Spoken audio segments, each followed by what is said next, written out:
Earlier today, Retrobit announced that they were releasing a new NES-style controller, the Origin8. And I was like, wait, that looks familiar.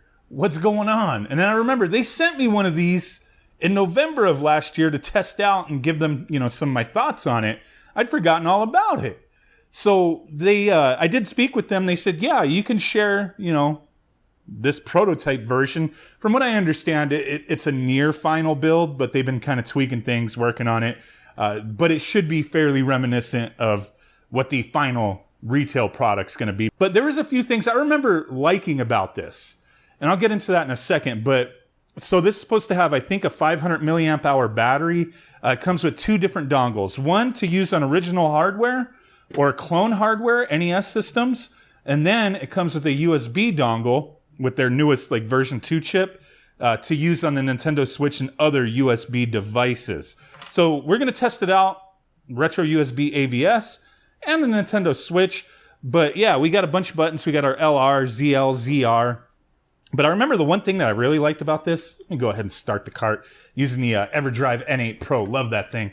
But let's get into a very familiar game for me. So we'll play that for a moment in a second. But I remember the one thing that I really liked about this was how comfortable it feels. And it retains the layout of the A and B button. They didn't put them at an angle or anything like that. I like this. My thumb hovers over it. I could just, boom, easily press things. But we'll get into more of the options you got there. But that was one of the reasons I liked it. It's curved.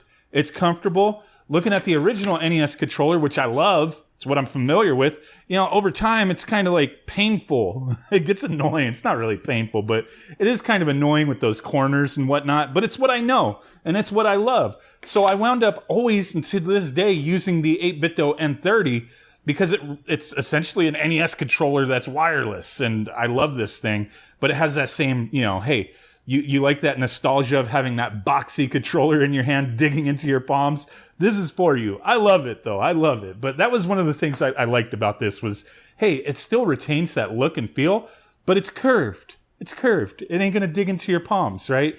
But we already got it synced up to the NES receiver. So let's jump into the game. I'm going to try to be on screen with the camera here. This is a game that it's like a comfort food. It's a comfort game. I've been playing this game since the mid 80s. I'm not a speedrunner, but I can typically breeze through this game fairly easily. And if a controller is ass, if it's wonky, I could tell immediately. Timing, latency, that kind of stuff. But I remember this controller. It's 2.4 gigahertz, and latency feels fine to me. Everything responds well. There we go. So the other things you have here, and I'll demonstrate in a second. So you have all the shoulder buttons for the Switch, LR, ZL, ZR, and then your home and screenshot button, and then all your basic stuff, right? Then you have these sliders right here, like a PC Engine controller for turbo. Now, I don't know if the turbo, let me get those guys before they run up on me. I don't know if there's a way to change the frequency of the turbo here. And if there isn't, I don't know what the actual frequency is, like how many presses it registers as per second or whatever. I have no clue, but, depending on the game you play, kind of reacts differently and seems more turbo. But you got that, turbo jump or A and B. So nice little option there. Instead of having additional turbo buttons, you just have a slider, which kind of helps out.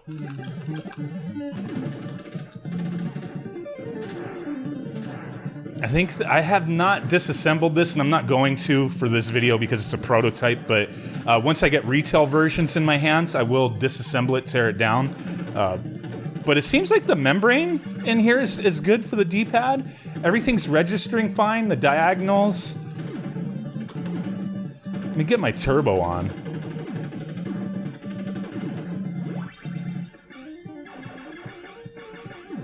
I don't like that weapon.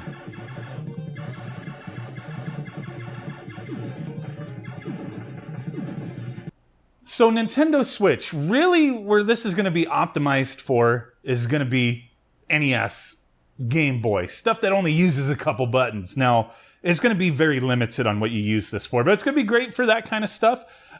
You do have the LR, ZL, and ZR, so you do have that if a game accommodates it and you think this controller will work for you.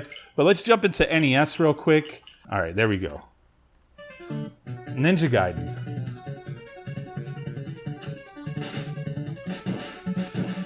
And then there is another button combination. I think Start and B puts it into X input.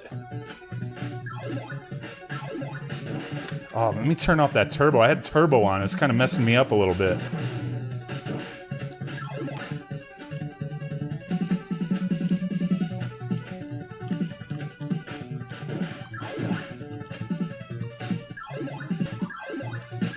There we go. So everything here feels good. I mean, this was an earlier prototype version of it, but you know, if the retail version is near this, better than this, I don't know. It's not really a review video. This is just more of like a, hey, this is coming out.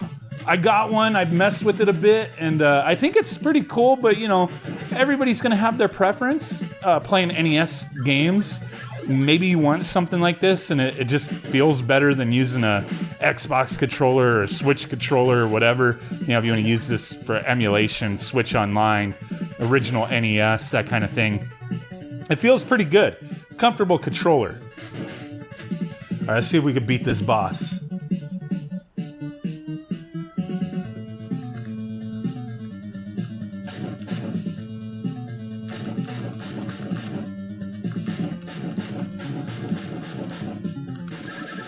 Got him!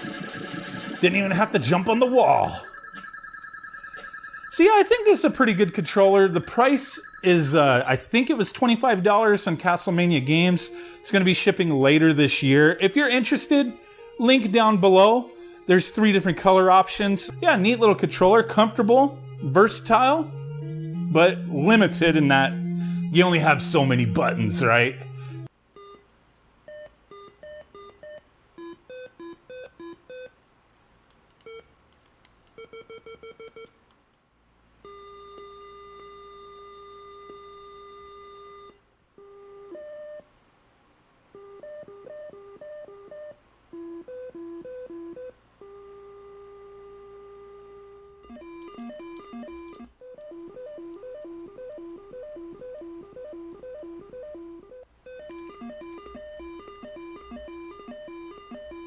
There you go. Appreciate you guys watching.